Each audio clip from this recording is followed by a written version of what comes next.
تو ایمان کا جو پہلا اثر، جو پہلی خاصیت انسان کے دل میں پیدا ہوتی ہے وہ یہ ہے کہ انسان اللہ کی محبت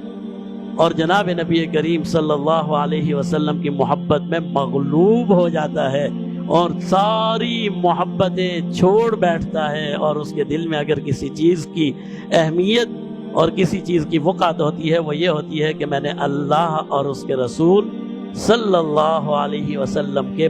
بتائے ہوئے راستے پر چلنا ہے۔ یہ ہے ایمان کی پہلی خاصیت جو انسان کے دل میں پیدا ہوتی ہے۔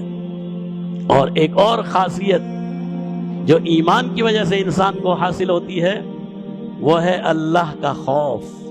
اللہ کا ڈر۔ جیسے جیسے انسان اللہ کی عظمت کو جانتا چلا جاتا ہے، اسے اللہ کی وحدانیت اور اللہ کی طاقت اور اللہ کی عظمت اس کے دل میں بیٹھتی چلی جاتی ہے، تو اس کا اثر اس کے دل میں یہ آتا ہے کہ اس کے دل میں اللہ کا خوف پیدا ہوتا ہے۔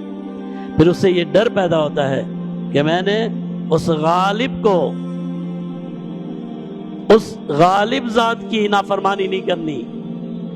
اس غالب ذات کو ناراض نہیں کرنا جس کے حق میں، جس کے ہاتھ میں میری دنیا بھی ہے اور آخرت بھی ہے۔